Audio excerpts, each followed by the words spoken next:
Hello friends, welcome back my channel. ఎలా ఉన్నారండి? అందరూ బాగున్నారా? అండ్ టుడే వీడియోలో మీరు ఇక్కడ చూస్తున్న ఫ్రాక్ పెద్దవాళ్ళకైనా చిన్నవాళ్ళకైనా ఆది డ్రెస్ యూస్ చేసి అండ్ అలాగే టేప్ మెజర్మెంట్స్ యూస్ చేసి రెండు విధాల ఈజీగా ఏ విధంగా కటింగ్ స్టిచ్చింగ్ చేసుకోవాలో చూపిస్తాను.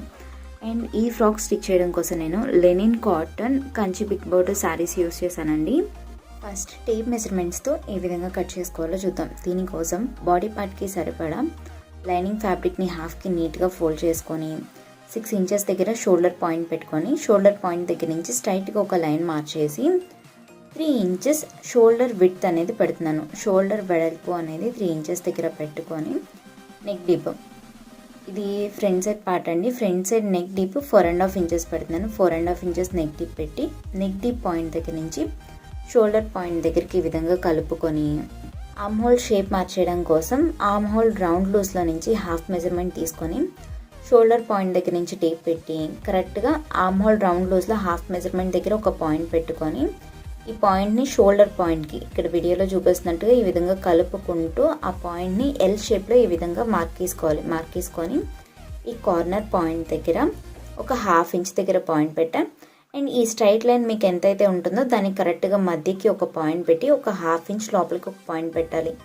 ఇప్పుడు ఈ పాయింట్స్ అన్నిటిని కలుపుకుంటూ ఆర్మ్ హోల్ షేప్ ఇక్కడ వీడియోలో చూపించిన విధంగా మార్చేసుకోవాలి.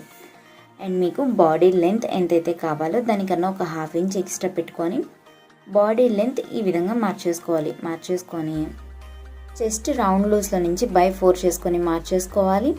అండ్ అలాగే నడుం రౌండ్ లూస్లో నుంచి బై 4 చేసుకొని మార్చేసుకోవాలి. ఇక్కడ వీడియోలో చూపిస్తున్నట్టుగా ఈ 2 పాయింట్స్ని కలుపుకొని ఒక 2 ఇంచెస్ ఎక్స్ట్రా ఖర్చు పెట్టుకొని షోల్డర్ పైన ఒక హాఫ్ ఇంచ్ ఎక్స్ట్రా ఖర్చు కోసం మార్చేసుకొని టేప్ మెజర్మెంట్స్తో అయితే ఫ్రంట్ పార్ట్ ఈ విధంగా కట్ చేసుకోవాలి. ఇప్పుడు ఆది డ్రెస్తో ఎలా కట్ చేయాలో చూద్దాం. దీనికోసం కూడా లైనింగ్ ఫ్యాబ్రిక్ని బాడీ పార్ట్కి సరిపడా హాఫ్కి నీట్గా ఫోల్డ్ చేసుకొని మెజర్మెంట్కి తీసుకున్న డ్రెస్ని రివర్స్ చేసి హాఫ్కి నీట్గా ఫోల్డ్ చేసి కట్ చేసుకుందామని తీసుకున్న లైనింగ్ ఫ్యాబ్రిక్ పైన నీట్గా పెట్టుకొని neck, shoulders, arm whole and అలాగే ఖర్చులు మెజర్మెంట్ డ్రెస్ ఎలా అయితే ఉంటుందో యాస్టీస్గా అదే విధంగా మార్చేసుకొని షోల్డర్ పైన ఒక హాఫ్ ఇంచ్ ఎక్స్ట్రా ఖర్చు కోసం మార్చేసి బాడీ లెంత్ మీకు బాడీ లెంత్ ఎంతైతే కావాలో దానికన్నా ఒక హాఫ్ ఇంచ్ ఎక్స్ట్రా పెట్టాలి. మెయిన్ షోల్డర్ పాయింట్ దగ్గర నుంచి ఈ విధంగా పెట్టుకొని ఫుల్ బాడీ లెంత్ ఇలా పెట్టి కొంచెం ఎక్స్ట్రా ఖర్చులు పెట్టుకొని ఆది డ్రెస్తో అయితే కనుక ఫస్ట్ ఫ్రంట్ సైడ్ పార్ట్ అనేది ఈ విధంగా కట్ చేసుకోవాలి.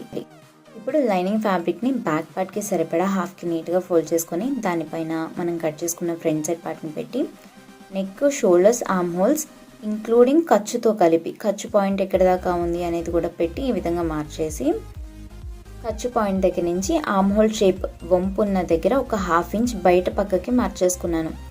బ్యాక్ సైడ్ పార్ట్కి ఆర్మ్ హోల్ లో అనేది ఉండదు, సో ఒక హాఫ్ ఇంచ్ బయట పక్కకి మార్చేసాం. Neck shape front side back side normal round నెక్కే పెట్టానండి ఈ డ్రెస్కి.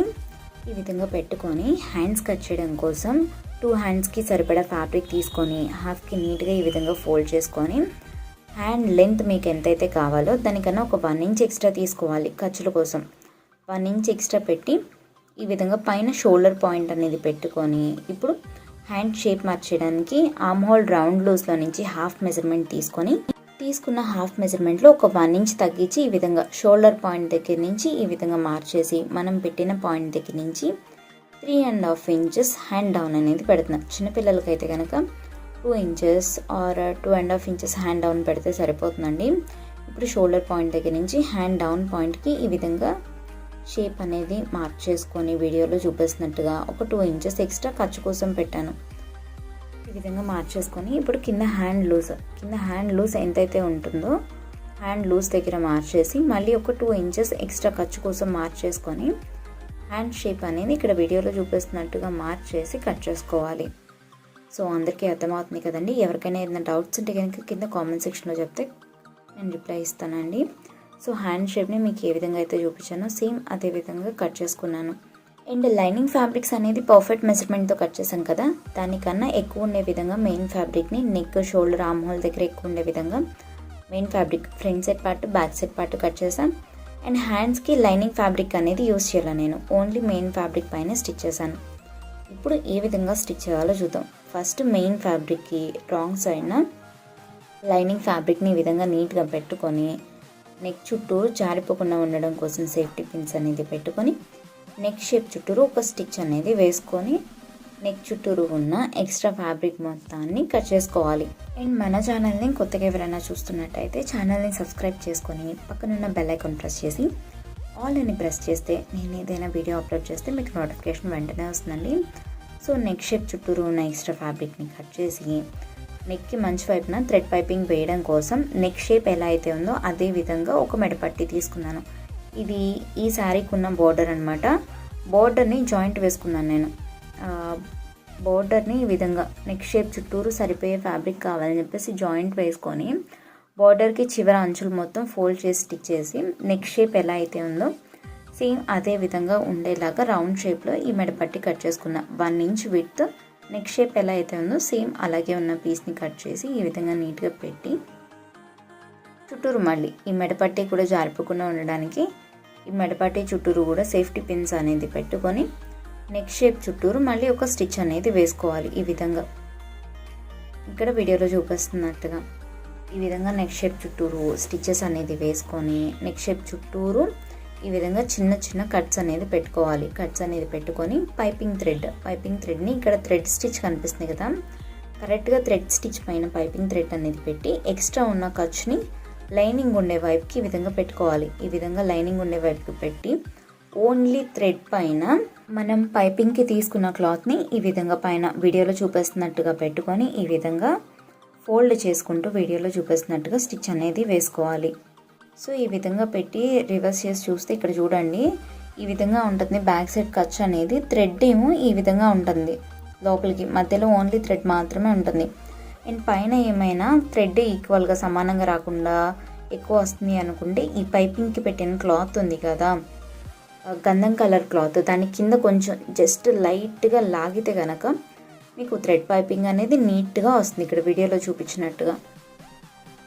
ఈ విధంగానే నెక్ షేప్ చుట్టూరు పెట్టుకుంటూ ఈ విధంగా ఇక్కడ వీడియోలో చూపిస్తున్నట్టుగా ఫోల్డ్ చేసుకుంటూ నెక్ షేప్ చుట్టూరు కూడా స్టిచ్ అనేది వేసుకోవాలి. పైపింగ్ పెట్టిన తర్వాతే పోట్లీ బటన్స్ అనేది పెడతాము. సో ఈ విధంగా ఫోల్డ్ చేసుకుంటూ నెక్ షేప్ చుట్టూరు ఇదే విధంగా స్టిచ్ చేసుకోవాలి. బ్యాక్ సైడ్ పార్ట్ కూడా సేమ్ ఇంత అండి, కాకపోతే బ్యాక్ సైడ్ పార్ట్కి థ్రెడ్ పైపింగ్ వేయకుండా జస్ట్ మెడపట్టి అనేది పెట్టి నార్మల్గా స్టిచ్ చేస్తాను. సో ఈ విధంగా నెక్ అనేది ఫినిష్ అయిపోయింది. చూసారు కదా, ఫినిషింగ్ లుక్ అనేది నీట్గా వచ్చింది. ఇప్పుడు బ్యాక్ సైడ్ ఎక్స్ట్రా ఉన్న ఫ్యాబ్రిక్ అంటే మనకి మెయిన్ ఫ్యాబ్రిక్ ఎక్కువ ఉంది కదా లైనింగ్ ఫ్యాబ్రిక్ కన్నా. సో ఈ విధంగా ఒక స్టిచ్ అనేది వేసుకొని ఆర్మ్ హోల్స్ దగ్గర కూడా అంటే లైనింగ్ ఫ్యాబ్రిక్ జారిపోకుండా ఒక స్టిచ్ అనేది వేసుకొని ఆర్మ్ హోల్స్ దగ్గర కూడా ఎక్స్ట్రా ఉన్న మెయిన్ ఫ్యాబ్రిక్ని కట్ చేస్తాను అనమాట. ఇప్పుడు బ్యాక్ సైడ్ పార్ట్ ఎలా స్టిచ్ చేస్తానో చూపిస్తాను. బ్యాక్ సైడ్ పార్ట్కి కూడా అంతే, మెయిన్ ఫ్యాబ్రిక్కి రాంగ్ సైడ్న లైనింగ్ ఫ్యాబ్రిక్ పెట్టుకొని నెక్ దగ్గర ఒక స్టిచ్ వేసి మెడపట్టి వేసుకొని మెడపట్టికి కూడా చుట్టూరు చిన్న చిన్న కట్స్ అనేది పెట్టి ఈ విధంగా మొత్తాన్ని మెడపట్టి మొత్తాన్ని ఈ విధంగా రివర్స్ చేసేసి పైన ఒక స్టిచ్ అనేది వేసేసి ఆర్మ్ హోల్స్ దగ్గర షోల్డర్ దగ్గర ఉన్న ఎక్స్ట్రా మెయిన్ ఫ్యాబ్రిక్ని కట్ చేసి బ్యాక్ పార్ట్ పైన ఫ్రంట్ సైడ్ పార్ట్ పెట్టుకొని షోల్డర్స్ రెండు ఈ విధంగా జాయింట్ చేసుకోవాలి. నేను పోట్లీ బటన్స్ అనేది front part back side part joint చేసిన తర్వాత పెట్టానండి. సో ఫ్రంట్ బ్యాక్ జాయింట్ చేయకముందు పోట్లీ బటన్స్ పెట్టుకుంటే ఇంకా ఈజీగా వస్తుంది స్టిచ్చింగ్ చేసుకోవడం. అండ్ అలాగే పోట్లీ బటన్స్ చేయడానికి నేను ఇక్కడ థర్మాకోల్ బాల్స్ యూస్ చేస్తున్నానండి. మీకు నెక్ షేప్ చుట్టూరుకి ఎన్ని పోట్లీ బటన్స్ పడతాయో దానికోసం ఒకే సైజులో ఉండే థర్మాకోల్ బాల్స్ని తీసుకొని ఫస్ట్ పక్కన పెట్టుకోవాలి. తర్వాత ఫ్యాబ్రిక్కి రాంగ్ సైడ్న ఈ విధంగా థర్మాకోల్ బాల్ని పెట్టి ఈ విధంగా రోల్ చేసి ఫ్యాబ్రిక్ని ఒక థ్రెడ్ తీసుకొని కొంచెం థ్రెడ్ని ముందు వదిలేసి ఈ విధంగా చుట్టూరు చుట్టాలి. మనం ఫస్ట్ వదిలేసిన కొంచెం థ్రెడ్ ఉంది కదా, ఆ కొంచెం థ్రెడ్తో ఈ విధంగా ముడి వేసుకోవాలి. పోట్లీ బటన్స్ అన్నీ కూడా నేను ఇదే విధంగా చేసుకున్నాను. వాష్ చేసినా కూడా ఈ పోట్లీ బటన్స్ తప్పల్లా అయిపోయి పాడైపోవండి. బట్ ఐరన్ చేసేటప్పుడు మాత్రం పోట్లీ బటన్స్ పైన ఐరన్ చేయకుండా ఉంటే తప్పల్లా అయిపోకుండా నీట్గా ఉంటాయి, బౌన్సీగా. ఇప్పుడు నెక్ షేప్ని ఈ విధంగా హాఫ్కి నీట్గా ఫోల్డ్ చేసుకున్నాం. ఓన్లీ ఫ్రంట్ సైడ్ నెక్ మాత్రమే. ఫ్రంట్ సైడ్ నెక్ ఎక్కడ దాకా ఉందో చెక్ చేసి కరెక్ట్గా మిడిల్ పాయింట్ పెట్టి కరెక్ట్గా మధ్య పాయింట్ అనమాట, ఆ మధ్య పాయింట్ దగ్గర నుంచి ఫింగర్ డిస్టెన్స్తో ఒక పాయింట్ అనేది పెడుతున్నా. కరెక్ట్గా ఆ పాయింట్ కింద పోట్లీ బటన్ వచ్చేలాగా ఒక 1/2 ఇంచ్కి ఒక పోట్లీ బటన్ వచ్చేలాగా మార్చేస్తున్నాను. నేను ఈజీగా ఉంటుందని చెప్పేసి ఫింగర్ క్యాప్ అనేది పెడుతున్నానండి. 2 2 సైడ్స్ అంతే కరెక్ట్గా మిడిల్ పాయింట్ దగ్గర నుంచి ఫస్ట్ రైట్ సైడ్ తర్వాత లెఫ్ట్ సైడ్ అన్నట్టు ఈ విధంగా చుట్టూరు పోట్లీ బటన్స్ కోసం డాట్స్ అనేది పెట్టేస్తున్నాను. ఈ విధంగా పెట్టుకొని దీన్ని ఈ విధంగా కరెక్ట్గా డాట్ ఎక్కడైతే వచ్చిందో డాట్ కింద పెట్టుకొని స్టిచ్ చేయాలి. ఇక్కడ 1 సైడ్ పాదం యూస్ చేస్తున్నానండి. మామూలు మిషన్ అయితే కనుక 1 సైడ్ పాదం యూస్ చేయాలి. నాది brothers stitching machine, so I foot అని చెప్పేసి ఉంటుంది దీనికి. నేను దాన్ని యూస్ చేస్తున్నాను. 1 సైడ్ పాదం పెట్టుకొని ఈ విధంగా స్లోగా స్టిచ్ చేసుకోవాలి దగ్గరికి ఉండే విధంగా. కరెక్ట్గా మనం థ్రెడ్ పైపింగ్ చేస్తే స్టిచ్ ఇక్కడికి పడింది. సో కరెక్ట్గా అదే స్టిచ్ పైన ఈ విధంగా పోట్లీ బటన్స్ పెట్టి స్టిచ్ చేసినా కూడా 1 సైడ్ పాదం వాడుతున్నాం కాబట్టి కరెక్ట్గా ఆ థ్రెడ్ స్టిచ్ పైన పడుతుంది. సేమ్ ఇక్కడ వీడియోలో చూపించినట్టుగా అన్ని పోట్లీ బటన్స్ని పెట్టుకొని నెక్ షేప్ అనేది స్టిచ్ చేసాం. ఇప్పుడు హ్యాండ్స్ ఎలా స్టిచ్ చేయాలో చూద్దాం. ఇది హ్యాండ్ షేప్. హ్యాండ్కి మంచి వైపున ఒక 1.5 ఇంచ్ లెంత్ అండ్ మీ కింద హ్యాండ్ వెడల్పు ఎంత అయితే ఉంటుందో అంత వెడల్పున్న ఒక పీస్ తీసుకోండి. ఒక పీస్ తీసుకొని దాన్ని ఈ విధంగా హాఫ్కి నీట్గా ఫోల్డ్ చేసుకొని స్టిచ్ చేసుకోవాలి. స్టిచ్ చేసుకొని ఇప్పుడు నెక్ షేప్కి థ్రెడ్ పైపింగ్ ఎలా చేయాలని చూపించాను మీకు. సేమ్ అదే విధంగా ఈ కింద అంచుకు కూడా థ్రెడ్ పైపింగ్ అనేది చేస్తున్నా. కాకపోతే మన నెక్ షేప్ చుట్టూరు ఖర్చుకి చిన్న చిన్న కట్స్ అనేది పెట్టుకున్నాం కదా నెక్ షేప్కి. సో ఇక్కడ కట్ అనేది అవసరం లేదనమాట, ఎందుకంటే హ్యాండ్ షేప్ అనేది స్ట్రైట్గా ఉంది కదా. కట్స్ చేయకపోయినా పర్లా, ఆ కట్స్ పెట్టకుండా నార్మల్గా ఈ విధంగా థ్రెడ్ పైపింగ్ అనేది వేస్తా. ఫ్యాబ్రిక్తో ఈ విధంగా థ్రెడ్ పైపింగ్ వేసి దాన్ని వెనక వైపుకి రాంగ్ సైడ్కి తిప్పుకొని ఒక 1.5 ఇంచ్ లెంత్ ఉండే ఫ్యాబ్రిక్ తీసుకొని దానికి చివర్లు ఫోల్డ్ చేసుకొని స్టిచ్ చేశాను అనమాట. 1.5 ఇంచ్ లెంత్ ఉన్న ఫ్యాబ్రిక్ తీసుకున్నాను, కానీ చివర్లు ఫోల్డ్ చేసేసరికి 1 ఇంచ్ వస్తుంది అనమాట. సో ఈ విధంగా 1 ఇంచ్ లెంత్, ఒక 1 మీటర్ వెడల్పు విడ్త్ అనమాట. ఒక 1 మీటర్ వెడల్పు 1.5 ఇంచ్ లెంత్ ఉన్న ఫ్యాబ్రిక్ తీసుకొని ఈ విధంగా చివర్లు ఫోల్డ్ చేసి కుట్టి దానికి తీసుకున్న ఫ్యాబ్రిక్ని ఈ విధంగా కుచ్చులు పెడుతున్నాను అనమాట. హ్యాండ్ దగ్గర ఫ్యాబ్రిక్కి హ్యాండ్ షేప్కి రాంగ్ సైడ్న ఈ విధంగా ఫ్యాబ్రిక్ కుచ్చులు అనేది పెడుతున్నా. పైన కుచ్చు పెట్టే ఫ్యాబ్రిక్ కూడా ఇది రాంగ్ సైడ్. రాంగ్ సైడ్లో ఈ విధంగా జాగ్రత్తగా పెట్టుకోవాలండి, ఎందుకంటే పైన వైపున కొంచెం ఎక్కువ తక్కువలు వచ్చే ఛాన్స్ ఉంటుంది.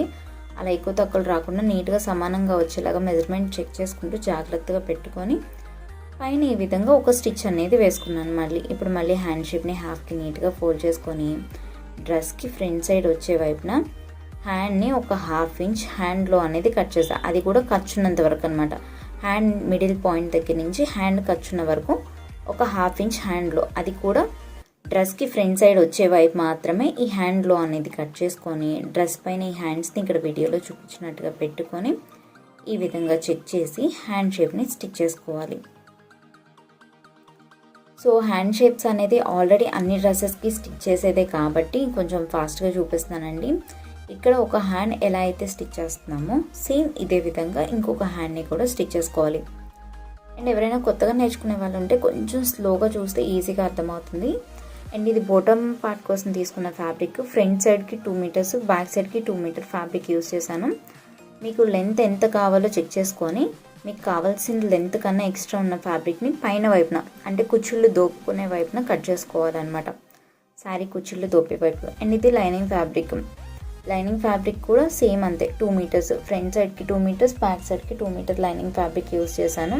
ఇప్పుడు బాడీ పార్ట్కి బాటమ్ యూస్ చేయడానికి బాడీ పార్ట్కి మంచి వైపున బాటమ్ పార్ట్ కూడా మంచి వైపు ఒకే సైడ్కి ఉండేలాగా పెట్టుకొని ఈ విధంగా ఫస్ట్ ఫ్రంట్ సైడ్ పార్ట్కి ఈ విధంగా లైనింగ్ ఫ్యాబ్రిక్ని పెట్టి చీర కుచ్చుళ్ళు ఏ విధంగా అయితే పెడతామో అదే విధంగా పెద్ద పెద్ద ప్లీట్స్ పెడతాను. 2 మీటర్ ఫ్యాబ్రిక్ యూస్ చేశాను కదండి.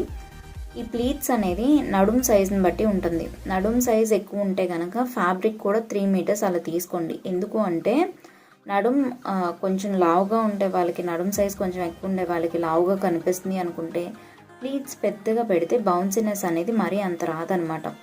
సో ఈ విధంగా ప్లీట్స్ పెట్టుకుంటూ స్టిచ్ చేసుకొని ప్లీట్స్ అనేది ఈ విధంగా పెట్టాం కదా, కరెక్ట్గా ఈ ప్లీట్స్ పైన లైనింగ్ ఫ్యాబ్రిక్ని ఈ విధంగా పెట్టుకొని లైనింగ్ ఫ్యాబ్రిక్కి కూడా సేమ్ ఇంతే కుచ్చులు పెట్టుకుంటూ స్టిచ్ చేసుకోవాలి. మెయిన్ ఫ్యాబ్రిక్ ఎలా అయితే పెట్టామో కరెక్ట్గా మెయిన్ ఫ్యాబ్రిక్ పైన కుచ్చులు కూడా పెద్ద పెద్దగా పెట్టండి. కుచ్చులు కూడా, ఎందుకంటే మీరు కుచ్చు ఎంత పెద్దగా పెడతారో మీకు బౌన్సీనెస్ అంత తక్కువ వస్తుంది. సన్నగా ఉన్న వాళ్ళకి ఫ్రాక్స్ అనేది బౌన్సీగా ఉంటే బాగుంటాయి. అండ్ కొంచెం చబ్బీగా ఉన్న వాళ్ళకైతే కనుక ఫ్రాక్స్ సన్నగా కనిపించాలి అనుకుంటే ఈ విధంగా పెద్ద ప్లీట్స్ పెట్టుకుంటే సరిపోతుంది.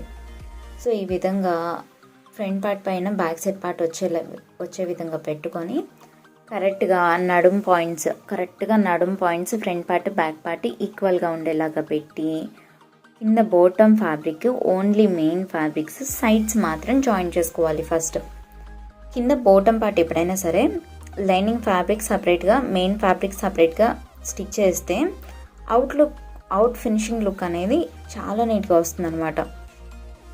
సో ఈ విధంగా ఒకదానిపైన ఒకటి పెట్టుకుంటూ చివరి దాకా ఈ విధంగా స్టిచ్ చేసుకొని ఈ విధంగా చివరి దాకా స్టిచ్ చేసి చివరి కూడా టైట్ స్టిచ్ అనేది వేస్తున్నాను. టైట్ స్టిచ్ అనేది వేసేసి ఇప్పుడు ఫిట్టింగ్ ఏ విధంగా పెట్టుకోవాలో చూద్దాం. ఫిట్టింగ్ పెట్టుకునే విధానం ఆల్మోస్ట్ అన్ని డ్రెస్సెస్కి ఒకేలా ఉంటుంది. ఫస్ట్ డ్రెస్ని హాఫ్కి నీట్గా ఈ విధంగా ఫోల్డ్ చేసుకొని కరెక్ట్గా మధ్యకి ఒక స్ట్రైట్ లైన్ అనేది మార్చేసుకున్నాను. కరెక్ట్ మిడిల్ పాయింట్ తెలియడం కోసం అనమాట. ఈ విధంగా మార్చేసుకొని పైన షోల్డర్ పాయింట్ దగ్గర నుంచి ఆర్మ్ హోల్ లూజ్ ఈ విధంగా చెక్ చేసుకోవాలి. ఇక్కడ వీడియోలో చూపిస్తున్నట్టుగా మీకు మెజర్మెంట్స్ తెలిస్తే ఓకే, లేదు అంటే ఆది డ్రెస్ కూడా మెజర్మెంట్స్ ఇదే విధంగా చెక్ చేసుకోవాలి. ఇప్పుడు చెస్ట్ లూజ్ ఈ విధంగా చెక్ చేసుకుంటున్నాను. అండ్ నడుము లూజ్ ఈ విధంగా చెక్ చేస్తున్నా. కరెక్ట్గా మిడిల్కి వస్తుందా లేదా అని ఆ మిడిల్ పాయింట్ ద్వారా చూసుకోవాలి. అండ్ హ్యాండ్ లూజ్ కూడా ఈ విధంగా చెక్ చేసుకొని ఇప్పుడు ఈ పాయింట్స్ మొత్తాన్ని కలుపుకోవాలి. హ్యాండ్ లూజ్ పెట్టిన పాయింట్ దగ్గర నుంచి ఆర్మ్ హోల్కి లాంగ్ హ్యాండ్స్ అయినా కూడా ఫిట్టింగ్ పెట్టే విధానం ఇదే. ఈ విధంగా ఈ పాయింట్స్ అన్నిటిని కలుపుకుంటూ మార్చేసుకున్నాం. ఫిట్టింగ్ అనేది పెట్టుకోవాలి. ఇప్పుడు మనం ఫిట్టింగ్ ఎక్కడైతే పెట్టామో కరెక్ట్గా అదే ఫిట్టింగ్ లైన్ పైన ఈ విధంగా స్టిచ్ చేసుకోవాలి. ఎక్కడ ముడతలు తిత్తులు లేకుండా జాగ్రత్తగా నీట్గా పట్టుకొని ఈ విధంగా ఇక్కడ వీడియోలో చూపిస్తున్నట్టుగా స్టిచ్ అనేది వేసుకోవాలి. సో ఈ విధంగా స్టిచ్ చేసుకొని కరెక్ట్గా నడుం పార్ట్ వచ్చిన తర్వాత నడుం పార్ట్ దగ్గర నుంచి bottom main fabric lining fabric కలుపుకుంటూ ఒక 5 ఇంచెస్ వరకు స్టిచ్ చేయాలి. స్టిచ్ చేసే ముందు నడుం పార్ట్ కింద లైనింగ్ మెయిన్ ఫ్యాబ్రిక్స్ ఎక్కడ ముడతలు తిత్తులు లేకుండా చక్కగా నీట్గా పెట్టుకోవాలి. ఈ విధంగా నీట్గా పెట్టుకొని ఒక 5 ఇంచెస్ వరకు లైనింగ్ ఫ్యాబ్రిక్ మెయిన్ ఫ్యాబ్రిక్ కలుపుకుంటూ ఈ విధంగా ఇక్కడ వీడియోలో చూపిస్తున్నట్టుగా స్టిచ్ చేసి 5 ఇంచెస్ తర్వాత నుంచి మెయిన్ ఫ్యాబ్రిక్ పక్కకు పెట్టి ఓన్లీ లైనింగ్ ఫ్యాబ్రిక్ పైన ఈ విధంగా బార్గా స్టిచ్ చేయాలి. కింద లైనింగ్ ఫ్యాబ్రిక్ ఒకటి అంచు ఫోల్డ్ చేసి స్టిచ్ చేశానండి. మెయిన్ ఫ్యాబ్రిక్ ఆల్రెడీ అంచు వచ్చింది, బార్డర్ వచ్చింది కాబట్టి ఏమీ స్టిచ్ చేయలేదన్నమాట. ఎప్పుడైనా చివరి అంచులకి బార్డర్స్ ఉన్నప్పుడు స్టిచ్ చేయాల్సిన అవసరం లేదు, ఎందుకంటే అవుట్లుక్ నీట్గానే ఉంటుంది కాబట్టి. సో డ్రెస్ ఫినిషింగ్ లుక్ అయితే ఈ విధంగా ఉంది. మీకు ఈ వీడియో నచ్చితే లైక్ చేయండి, ఎవరికైనా యూస్ అవుతుంది అంటే షేర్ చేయండి. Thanks for watching this video.